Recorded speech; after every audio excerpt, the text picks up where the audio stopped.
Ed Baldwin lives, at least for another 50 minutes or so anyway. After last week's episode picked up the pace, For All Mankind slows it down again for what may be the most consequential episode of the series. So let's jump in and say one last goodbye with Season 5, Episode 3. One of the most distinctive things about For All Mankind is how ruthless it can be when it comes to killing off key characters. Going back to Gene Kranz in Season 1, death comes suddenly and often out of the blue on this show. Occasionally, we're given a moment to grieve and mark the passage, but more often, there's barely a pause before we move on to the next story beat.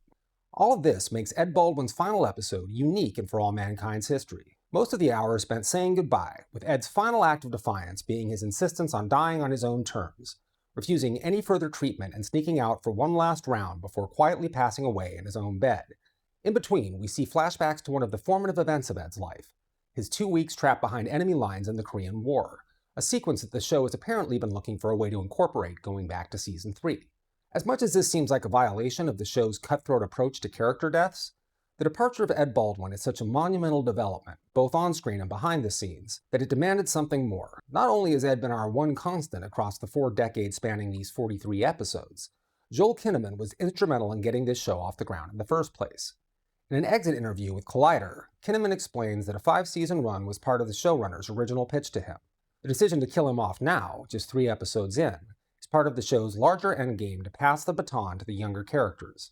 So this episode, and this season, is very much about generational handoff, with the characters who started this journey exiting the story and their children and grandchildren, both literal and figurative, taking over. They've done a nice job with Kelly Baldwin these past 2 episodes, with aspects of her father coming out in her maneuvers to get a seat on the Titan mission, and her initial response to Ed's terminal prognosis, in which she refuses to accept the inevitable and starts planning to bring a NASA oncologist up from Earth to treat him, very consciously echoes Karen Baldwin's manic state of denial after her son is pronounced brain dead back in Season 1. Down on Earth, we have what may well be the final scenes between Aleida and Margo Madison. Kurgan has learned about Helios' discovery on Titan, and they plan to launch a manned mission well before Helios' ship will be ready to leave.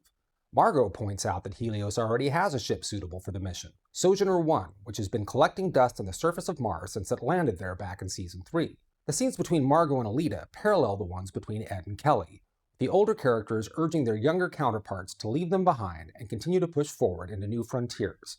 This is probably the most at peace we've ever seen Margo, reconciled enough with where her life has ended up that she's even able to joke about it.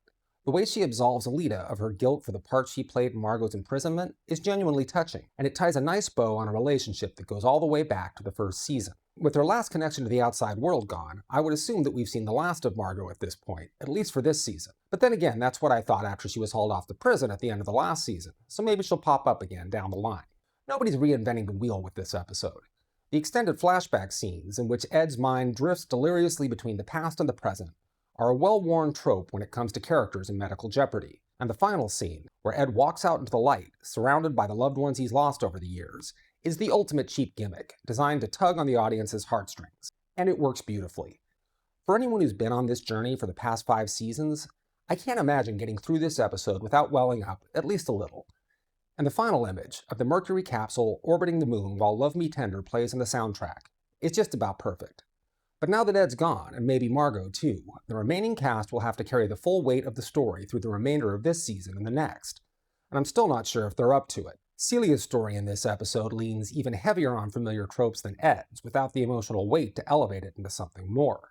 Last week, I'd speculated that she would turn out to be the classic, honest cop who gets too close to the truth, likely to be betrayed by her superiors who were secretly in on the cover-up.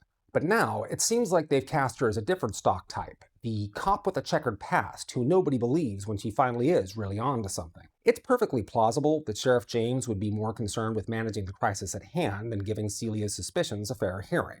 That fits with what we've seen of him over the past 2 seasons. And the scene between Governor Polivanov and his wife does a lot to humanize him, making him seem less like the string-pulling mastermind he appeared in the last episode, and more like a stressed-out senior manager realizing that he may be in over his head. But it still feels like a stalling tactic, designed to stretch out the mystery of what Kurgan is up to across multiple episodes, as Celia goes it alone without the backing of the Mars Peacekeepers. Right now, I'm even less invested in the Free Mars storyline. We spent the last couple of episodes in a holding pattern, with the Mars Peacekeepers throwing their weight around, the colonists making symbolic gestures of resistance, and Miles Dale caught in the middle. In their interviews about this episode, both Joel Kinnaman and the series showrunners expressed great confidence that Sean Kaufman, who plays Alex Baldwin, is ready to pick up Ed's mantle as the focal point of the Resistance storyline. So far, I'm not seeing it, but hopefully he'll get a chance to prove himself soon. My main hope for the future of this season remains the mission to Titan. I got a genuine thrill watching Kelly pull up to the Sojourner in the episode's final moments. The timeline of the mission is a little fuzzy right now. At the beginning of the episode, Aleida tells Margo that Kurgan is launching its mission in 6 weeks, but it's not clear if that mission is departing from Earth or from Mars. Last we heard, it takes about a month to get to Mars, and it seems like there's at least a week between when Aleida first finds out about the Kurgan mission and her departure for Happy Valley. So in the best case scenario, that would give her about 5 weeks to get Sojourner refitted for the trip to Titan. I'm not sure how realistic that is, but it bodes well for this season getting us off of Mars and back into space in the next week or two. One way or another, the next couple of episodes are likely to be a make or break point for the rest of the series. Slowing down to give Ed Baldwin a proper send-off was only fitting, but now the show needs to get moving and give us a reason to keep watching. And the new characters need to prove that they're worthy successors to the ones we've lost, because For All Mankind is their story now. Thanks as always for watching. We'll catch you here next time.